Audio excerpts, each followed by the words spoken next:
Bom, esses dias eu vi um vídeo de um garotinho de camisa polo, gelzinha no cabelo, saca? Todo engomadinho, num podcast dizendo que não via sentido em estudar determinados temas, como, por exemplo, a filosofia. Disse ele, para que eu tenho que conhecer Aristóteles? Se um bandido entrar em casa, eu vou gritar, Aristóteles, Aristóteles, socorro! Ele disse isso, garoto de uns 14, 15 anos.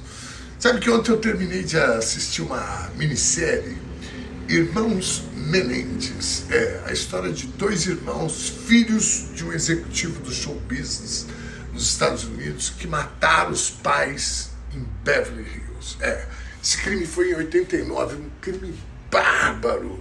Os caras mataram os pais com tiros de escopeta.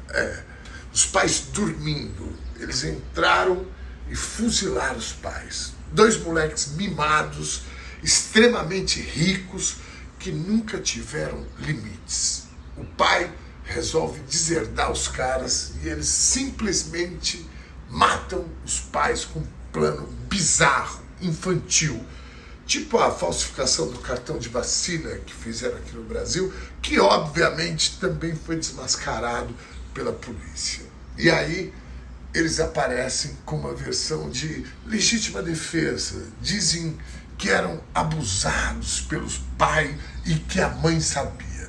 Bom, eu não vou ficar dando spoiler aqui. Tá lá na Netflix. A série chama Monstros, Irmãos Menendez, Assassinos dos Pais. Não confundo com o documentário Irmãos Menendez, que também está na Netflix.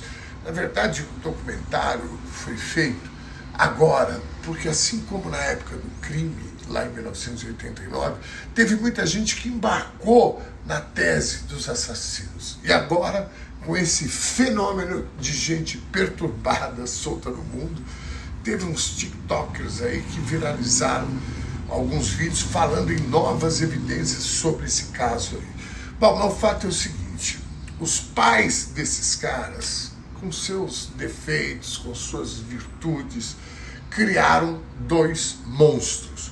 O pai era um cubano que foi tentar a vida nos Estados Unidos, lavou prato, foi faxineiro, aquelas histórias todas, virou vendedor e acabou se tornando um executivo de uma grande empresa de show business, um emergente, assim como a maioria da classe média do Brasil, que é emergente também, que também produz seus monstrinhos. Vocês acham que o Carlos Bolsonaro é o quê? O Flávio Rachadinha é o quê? O Eduardo Bananinha? O que ele é? Assistam a série que vocês vão identificar o Renan, o 04. Não é? Ele assistiu comigo. Um bando de mimado psicopata. Esse garotinho que eu assisti o vídeo dele aí, que ele diz que se o bandido chegar com uma arma, você grita, socorro, Aristóteles. É a categoria mirim desses caras. E pior, que estão sendo trabalhados para serem monstros. E quando eu falo monstros, eu posso ilustrar. Um desses babacas aí, que até outro dia fazia tutorial de como raspar o toba na internet, virou o deputado federal mais votado do Ceará e agora concorre ao cargo de prefeito da cidade de Fortaleza. Ele disse numa live que, sobre o feminicídio, e daí? E daí que morrem mulheres, morre um monte de homem e ninguém fala nada. É isso que dá não querer estudar, por exemplo, filosofia, ou, que foi, Adalberto?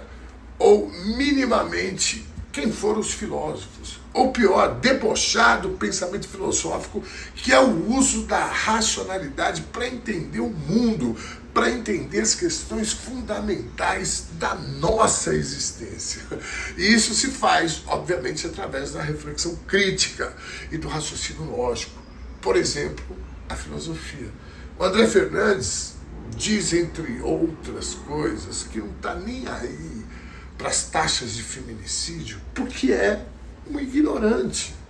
Quando ele compara com os homens, morre um monte de homem, ninguém fala nada, sei lá, algo assim, ele realmente não sabe que os homens morrem não por serem simplesmente homens.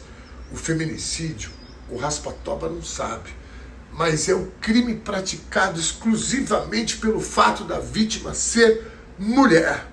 Não me surpreende ele não saber disso, porque assim como o garotinho lá do Aristóteles ou os irmãos Menendez, são pessoas que foram criadas para ser exatamente o que são.